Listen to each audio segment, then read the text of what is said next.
Bago po tayo magpatuloy, hinihingi ko po sana sa inyo na pindutin ang subscribe button dyan sa baba at i-hit ang notification bell para po sa ating channel. Malaking tulong na po yan para mapawi ang aking pagod sa kaka-edit ng mga videos na ating i-upload. Maraming salamat po. Sa pagpapatuloy, matapos nga maabot ang pinakamainit na bahagi ng bidding, nagkaroon ng matinding salpukan sa pagitan ng ating bida at ni Cam Ida. Sa simula, nagbid ang ating bida ng 5 bilyon, pero agad naman itong sinagot ni Cam Ida ng 6 na bilyon. Hindi nagpatalo ang ating bida at itinaas ito sa 7 bilyon.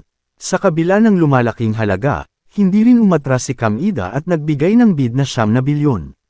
Makikitang kinakabahan na si Cam Ida, pero pilit niyang itinatago ito habang nananatiling kalmado ang ating bida na nagbid pa ng 12 bilyon.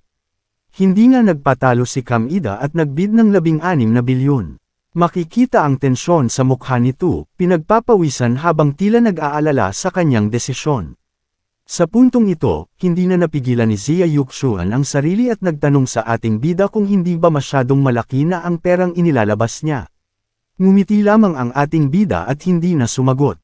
Sa kabilang banda, isa sa mga kasamahan ni Cam Ida ang nagtanong ng may kaba. Sinabi nito na 12.8 bilyon lang ang kanilang pondo. Galit namang sumagot si Cam Ida na hindi ito tungkol sa pera kundi sa kanyang mukha. Sinabi pa nito na marami pa siyang mga ari-arian at stocks. Napaisip na nga ang mga tao sa auction, sinasabing tila ito na raw ang laban ng mga Diyos. Hindi makapaniwala ang lahat sa halagang naglalaban. Agad nang nagsalita ang MC ng auction at tinanong kung may magdadagdag pa ba ng bid. Makikitang mas lalong nag-aalala si Cam Ida habang nagpapawis, pero nananatili ang tapang sa kanyang mukha. Galit pa niyang sinabi na kung matapang ang ating bida, itaas nito ang bid. Habang unti-unting itinataas ng MC ang pamukpok, nag-aalala na ang mga tauhan ni Cam Ida. Sinabi pa ng isa na halos wala nang natitirang ari-arian at stocks ang kanilang chairman. Pero sagot ni Cam Ida, kikita pa rin daw sila kapag natalo nila ang ating bida, at babayaran ng Huaguofo Group ang relics na ito.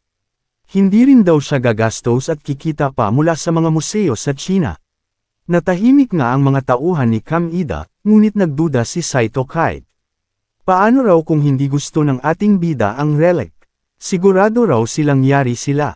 Galit na sinagot ni Cam Ida na huwag daw siyang kinu-question at tiyak na luluhod ang ating bida para sa relic na ito. Sa gitna ng tensyon, biglang nagbitaw ng salita ang ating bida na ikinagulat ng lahat. Sinabi niyang ayaw na niya at ibigay na lang ang malaking treasure kay Cam Ida.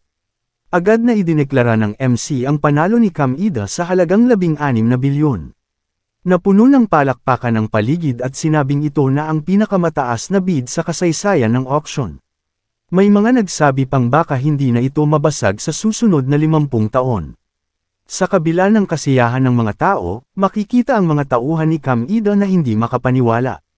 Nanginginig pa ang boses ng isa habang sinasabing nanalo nga ang kanilang chairman. Pero si Cam Ida ay hindi malaman kung magagolek o matatakot.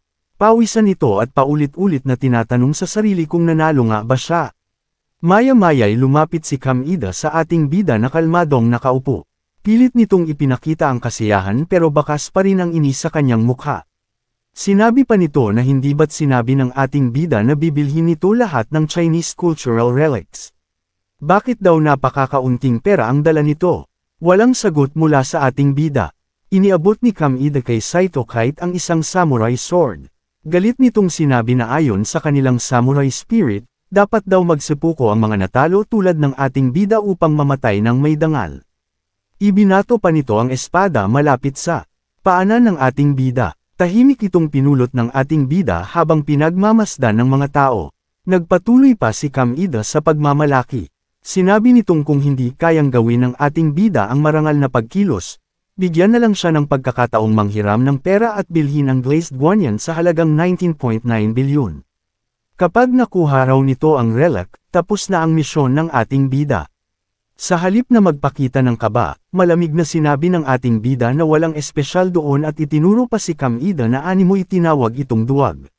Agad namang nagalit ang mga tauhan ni Cam Ida at sinabing ang kapal pa ng mukha ng ating bida na magyabang kahit natalo na ito. Sinabayan pa ito ng galit ni Cam Ida na nagsabing hindi daw niya babawasan ang presyo kahit 1 sentimo. Tahimik na tumayo ang ating bida mula sa kanyang upuan at nag-ayos ng tindig. Malamig pero matalim ang boses nito nang sabihin niya kay Kam Ida na siya ang pinakamasamang aso na nakita niya. Makikita nga na tulala si Kam Ida matapos marinig ang sinabi ng ating bida. Sinubukan pa nitong tanungin ang ating bida kung ano ang ibig niyang sabihin, ngunit naging mas seryoso ang mukha ng ating bida. Sinabi niya na kung may nasabi bang si Cao Jun tungkol sa pagpunta niya upang bawiin ang mga makasaysayang relikya mula sa China. Agad namang sumagot ang hanggal na lalaki, parang galit na rin. Tinatanong nito kung nagalit na ba ang ating bida at kung magbabago pa ba siya ng isip. Ngunit matapang na ipinaliwanag ng ating bida na mali ang pagkaintindi nito. Aniya, ang sinabi niya noon ay ang pagkuha lamang ng mga relikyang na-export ng China noong sinaunang panahon. Nabigla ang hangal at nagngit-ngit, sinabing malinaw na sinabi ng ating bida noon na nais niyang bawiin ang mga makasaysayang relikyang naiwan mula sa China. Napatitig si Kam Ida na tila napagtanto ang tunay na intensyon ng ating bida. Sa sobrang galit, sinapak nito ang hangal na lalaki na tumilapon sa sahig. Nagpupuyos sa galit si Kam Ida habang sinasabi na ang relikyang iyon ay simpleng produkto lang na ini-export mula sa China at wala itong halaga.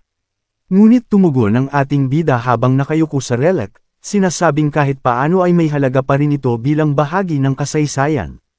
Sinundan pa niya ng nakangiting sabi na ang estilo ng relic na iyon ay matagal nang lipas simula pa noong Tang Dynasty, kaya ginawa ito para i-export sa Japan. Habang nakatayo at nakatitig kay Kam Ida, sinabi ng ating bida na kung tama lamang ang impormasyon nito, hindi sana ito nalugi ng ganoon kalaki. Binili kasi ni Kam Ida ang relic sa halagang 16 na bilyon, ngunit ang tunay na halaga nito ay nasa 400 milyon lamang. Dagdag pa ng ating bida na kahit sikat si Kam Ida, ngayon ay naging tanyag ito bilang isang clown. May mapanuyang ngiti pa ang ating bida nang sabihin kay Kam Ida kung hindi pa ba ito nalugi ng dahil sa pagbili ng ganoong relic. Biniro pa nitong hindi kaya ng maliit na, fatty brother, na tulad niya ang ganoong kalaking halaga. Kitang-kita naman ang galit ni Kam Ida na nanginginig na sa galit. Agad niyang inutusan ang kanyang mga tauhan na dalhin si Cao Jun habang nagmamakaawa naman ang hanggal na lalaki na patawarin siya ni Kam Ida. Makikita rin si Zia Yuxuan na lumapit sa ating bida, sinasabing natakot siya sa nangyari. Hindi raw niya inaakalang hindi seryoso ang ating bida sa pagkuha ng relic na iyon.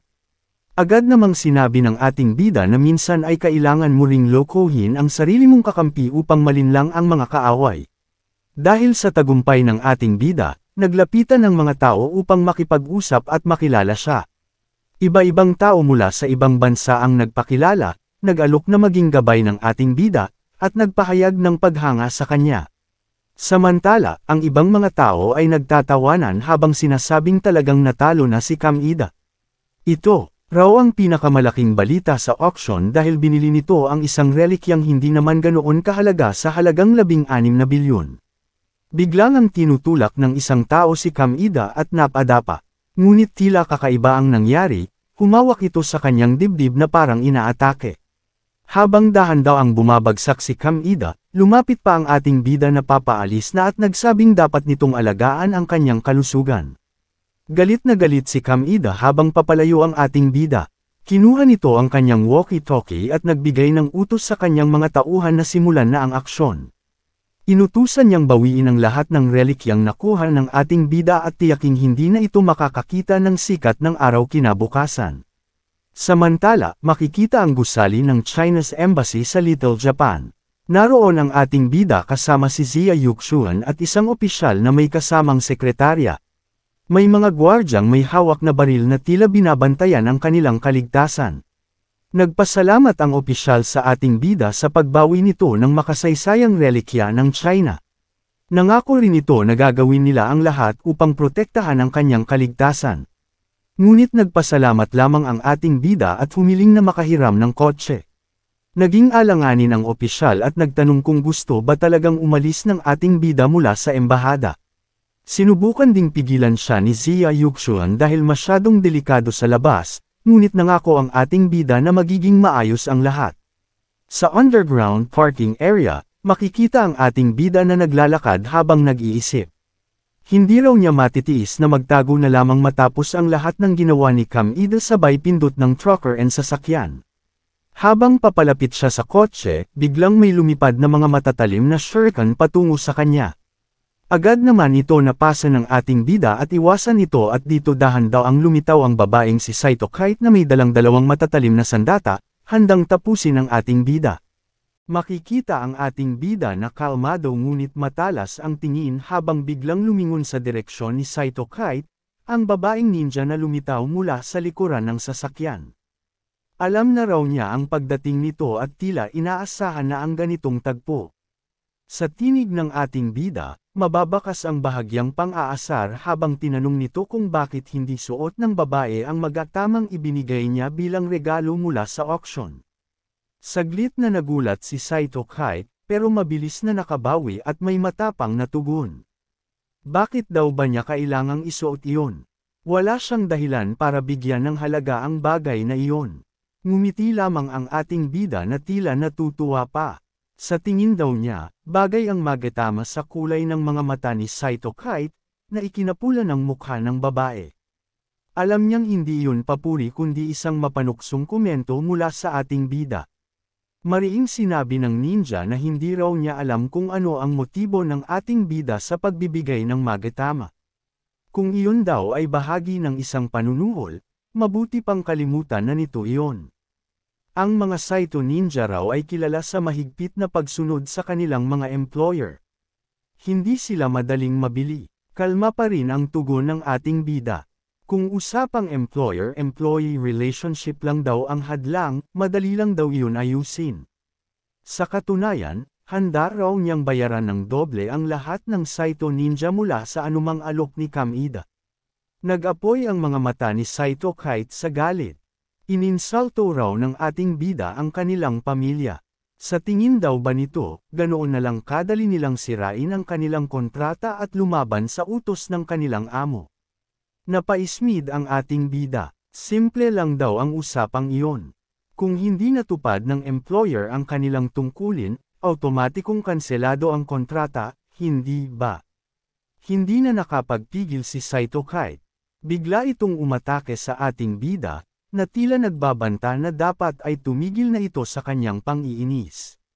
Mabilis ang naging paggalaw ng babae, at biglang sumugod, ngunit makikitang kalmado lang ang ating bida.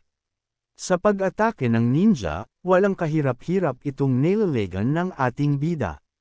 Sa di inaasahan muntik ng matapyasan ang muka na ating bida na agad naman itong nailagan, ngunit hindi niya napansin ang patalim na mabilis na paparating sa kanyang leeg. Agad namang nagawa ng ating bida na ilagan ito bago pa tuluyang tumama. Sa isip ni Saito Kite, hindi raw mukhang sanay sa martial arts ang ating bida. Bakit kaya nito nagagawang umiwas sa bawat atake ko? Ngunit hindi na yun pinansin ng babae. Sa halip, matalim siyang tumitig sa ating bida at tila naghahanap ng paraan upang tapusin na ang laban. Sa isang iglap, may itinapon siyang maliit na bagay na biglang nagdulot ng makapal na usok sa paligid. Napuno ng maitim na ulap ang paligid na halos ikabulag ng ating bida. Nang mawala ang kanyang paningin, sinimulan niyang hanapin ang ninja. Ngunit sa hindi inaasahan, lumitaw si Saito Kite mula sa likuran ng ating bida. Mabilis itong sumampas sa kanyang likod at nilock ang leeg nito gamit ang dalawang binti. Handa na sanang saksakin ang ulo ng ating bida nang mapansin ng lalaki ang patalim na papalapit sa kanyang mukha. Kinabahan ang ating bida at mabilis na pinigilan ang mga kamay ng babae upang hindi ito tumama. Sa isip ni Saito Kite, hindi siya makapaniwala sa lakas ng ating bida. Sa posisyong iyon, mahirap daw para sa isang taong inaatake na makapaglabas ng lakas. Pero hindi ito pinansin ng ninja. Sa halip, pinalakas pa niya ang paglock ng kanyang mga binti sa leeg ng ating bida. Sa isip niya, hindi basta-basta makakaalpas ang lalaki. Konti na lang daw at mapupuno ng dugo ang ulo nito, dahilan upang mawala ng malay. Ngunit sa hindi inaasahan, kinagat ng ating bida ang hita ng babae. Napasigaw si Saito Kite at napilitan itong pakawalan ang kanyang pagkakalak. Bastos daw ang ating bida. Hindi raw niya inaasahan na gagamit ito ng ganoong paraan. Huminga ng maluwag ang ating bida, na may ngiti pang nakaguhit sa labi. Isa raw siyang ordinaryong tao na gagamit ng kahit anong paraan para lamang manalo. Kung kinakailangang gumamit ng mga Wang Bakwan techniques, gagawin niya ito. Hindi pa rito natapos ang laban. Ngayong nakawala na ang ating bida, siya naman ang umatake. Sa mabilis na kilos, nahawakan niya ang mga kamay ni Saito Kite at itinulak ito pabalik sa sasakyan. Nasukol ng ating bida ang babae. Sinubukan pa nitong umatake gamit ang kanyang tuhod, ngunit mabilis na napigilan iyon ng ating bida. Hindi na nagdalawang isip ang ating bida at agad na pinag-headbutt ang babae. Nabitiwan nito ang mga patalim at napaupo na lamang. Nang mawala ng malay si Saito Kite, napahawak ang ating bida sa kanyang ulo at napabuntong hininga. Sa isip niya, kahit barely niyang napaligan ang isang ninja na may level 3 attributes. Paano pa kaya kung samot-saring samurai at ninja ang kanyang kalaban? Makalipas ang ilang minuto, ipinatong ng ating bida si Saito Kite sa sasakyan. Kinuha nito ang lahat ng kagamitan ng babae at may napansin, isang truth serum na tila itinago ng maingat. Walang pag-aalinlangan, kumuha siya ng isang kapsula at inilagay ito sa bibig ng walang malay na babae. Sa ngiti ng ating bida, tila may naiisip itong masama. Oras na raw para umamin si Miss Ninja. Nang unti-unting magkamalay si Saito Kite, tinawag siya ng ating bida. Kailangang magmadali raw sila dahil abala ito. Napansin ng babae na nakatali na ang kanyang mga kamay at paa. Saad ng ating bida, pinainom na raw niya ito ng Verity Serum. Ngayon, oras na raw para sa torture session. Matapos nga ang mga pangyayari, agad na nagsalita si Saito Kite sa ating bida. Aminado raw siya na nabigo siyang patayin ito. Subalit sinabi rin niyang kahit gumamit pa ng anumang paraan ng pagpapahirap ang ating bida, hindi raw niya ibubunyag ang anumang impormasyon tungkol kay Kamida. Sa halip na menas, kalmado namang tumugon ang ating bida at sinabing kung ganoon, wala nang saysay na itali pa si Saito Kite. Kinuha nga ng ating bida ang patalim at mabilis na pinutol ang mga tali sa kamay at paa ng babae, na ikinagulat nito. Ipinunto pa ng ating bida na kinuha na niya ang mga armas ni Saito Kite, kaya wala na rin itong magagawa. Sinabi rin niyang kailangan pa niyang harapin si Kamida. Naguluhan si Saito Kite at napatanong kung basta na lamang ba siyang pakakawala ng ating bida nang walang kahit anong pagtatanong. Sumagot naman ang ating bida at tinanong kung paano nito mapipigilang habulin siya ni Saito Kite nang hindi na ito sinasaktan. Pero sa isip ng ating bida nais din daw niyang buhay ito dahil kung mamamatay ito, hindi na siya kikita ng pera. Nagulat naman si Saito Kite at namula pa dahil sa sinabi ng ating bida. Sa kanyang isip, nagtaka ito kung bakit ang bait ng ating bida sa kanya at naalala pa nito na ibinigay rin ng ating bida ang isang magatama. Dahil dito, biglang ang nadagdagan ang favorability ni Saito Kite sa ating bida ng 10%. Nang sumakay na ang ating bida sa kanyang sasakyan, agad siyang pinigilan ni Saito Kite at nagtanong kung mag-isa ba talaga itong pupunta kay Kamida.